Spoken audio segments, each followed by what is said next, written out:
الحمدللہ رب العالمین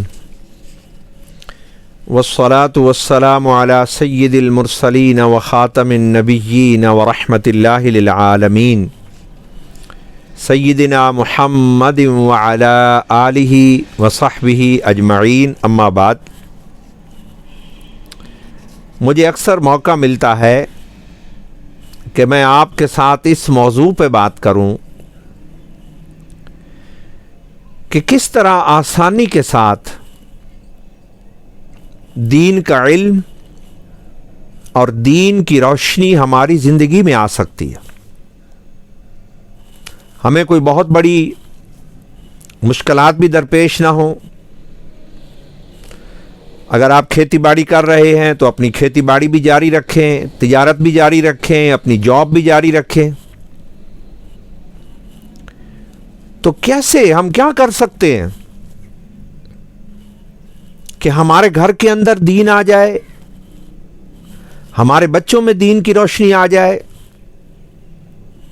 ہم خود سمجھ جائیں کہ اللہ کی راہ پر چلنے کا طریقہ کیا ہے، اس کو کیا پسند ہے، کن چیزوں میں اس کی رضا ہے، اور دنیا اور آخرت کی کامیابی کس راستے پر چلنے میں ہے۔ تو کیسے ہم آسانی سے دین کو سیکھ سکتے ہیں؟ تو میں آپ کی خدمت میں عرض کرنا چاہتا ہوں کہ اگر صرف 15 منٹ کا دینی مدرسہ،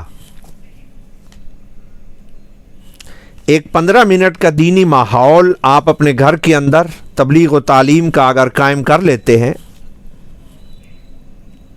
تو چند دنوں میں ہی آپ دیکھیں گے کہ آپ کے گھر کی فضا بدل رہی ہے، آپ کی اپنی لائف بھی چینج ہو جائے گی،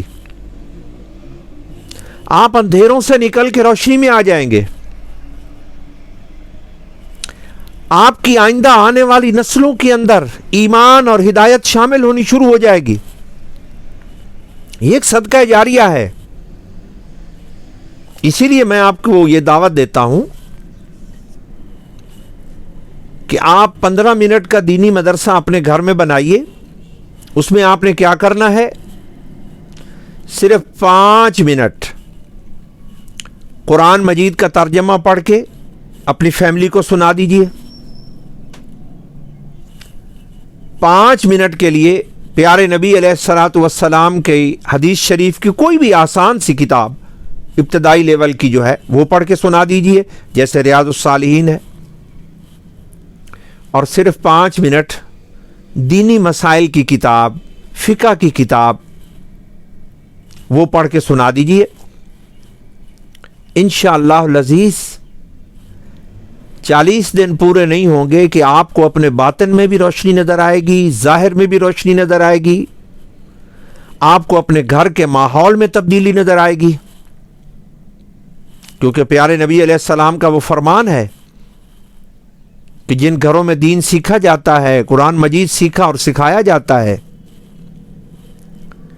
تو وہاں پر اللہ کی خاص رحمتوں کا نزول ہوتا ہے، فرشتے بھی ان کے لیے دعائیں کرتے ہیں۔ اور پیارے نبی علیہ السلام کا یہ فرمان بھی آپ کے اوپر صادق آ جائے گا کہ خیرکم من تعلم القرآن وعلمہ، کہ تم میں سے سب سے بہترین لوگ وہ ہیں جو قرآن سیکھتے اور سکھاتے ہیں۔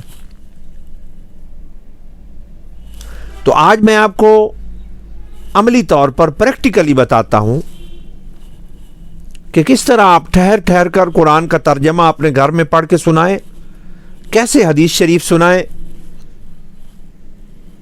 اور کیسے فقہ کی کتاب پڑھ کے سنائیں، تاکہ آپ کے گھر میں ایک 15 منٹ کا دینی سیٹ اپ تبلیغ و تعلیم کا قائم ہو جائے۔ اور عین ممکن ہے کہ یہ ایسا صدقہ جاریہ آپ اپنے گھر میں قائم فرما دیں کہ قیامت کے دن تک یہ چشمہ جاری رہے اور آپ کے اوپر اجر و ثواب اور رحمتیں نازل ہوتی رہیں، کہ آپ کے بچے بھی، آخر ہم نے ایک دن چلے جانا ہے دنیا سے، پھر ہمارے بچے یہ پڑھتے رہیں گے۔ تو صرف چند منٹ میں قرآن کا ترجمہ پڑھ کے آپ کو سناتا ہوں، چند منٹ حدیث شریف سناتا ہوں، اور چند منٹ ایک فقہ کی کتاب پڑھ کے سناتا ہوں، تاکہ آپ کو اندازہ ہو کہ 15 منٹ میں کتنی ہدایت ہم حاصل کر سکتے ہیں۔ اعوذ باللہ من الشیطان الرجیم، بسم اللہ الرحمن الرحیم۔ یہ تیسرا پارہ میرے سامنے ہے. الشیطان یعیدکم الفقر.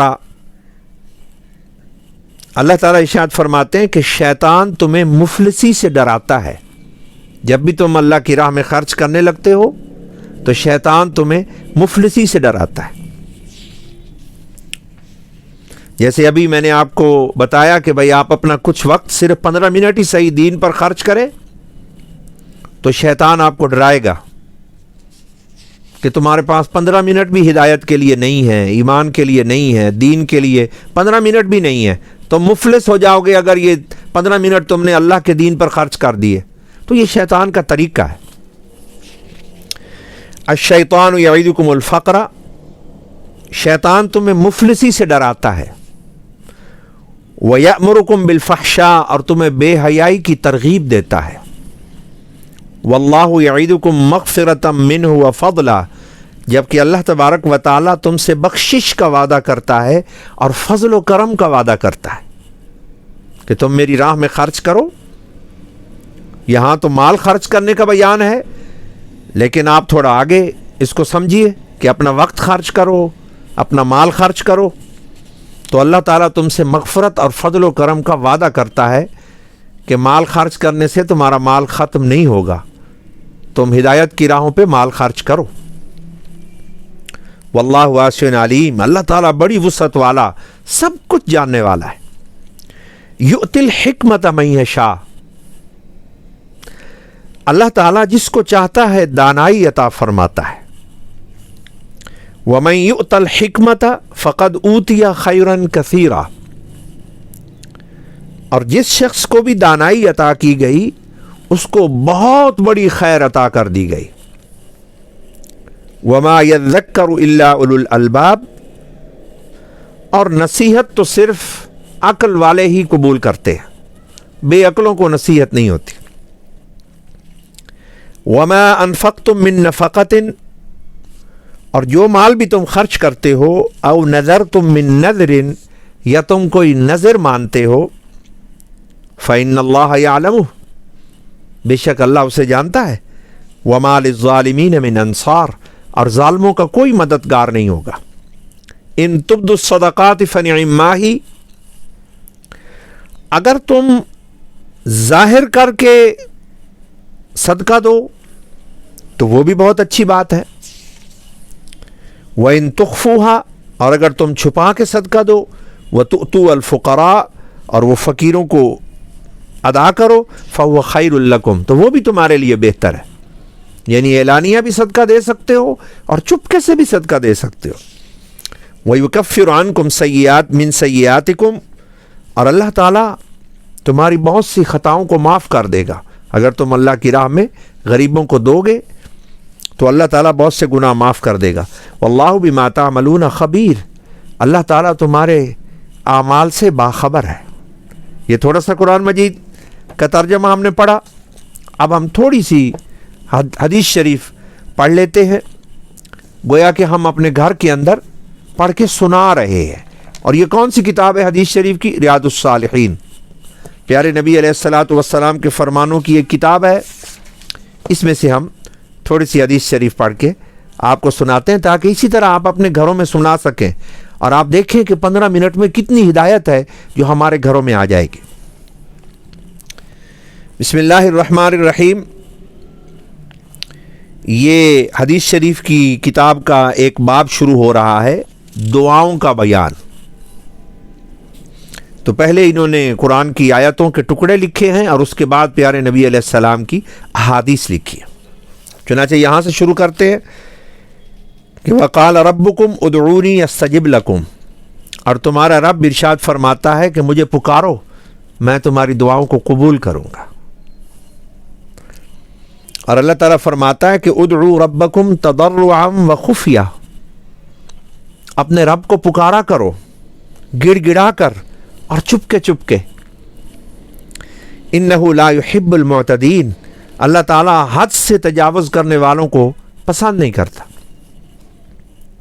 پھر تیسری آیت لکھی ہے وَإِذَا سَأَلَكَ عِبَادِي عَنِّي, اور جب اے میرے حبیب صلی اللہ تعالیٰ علیہ وآلہ وسلم جب میرے بندے آپ سے میرے بارے میں پوچھے کہ میں کہاں رہتا ہوں تو آپ ان کو بتائیے فإنی قریب، میں بالکل قریب موجود ہوں، اجیب دعوت الداع، میں ہر دعا کرنے والے کی دعا کو قبول کر رہا ہوں، اذا دعان، جب وہ مجھ سے دعا کرتا ہے۔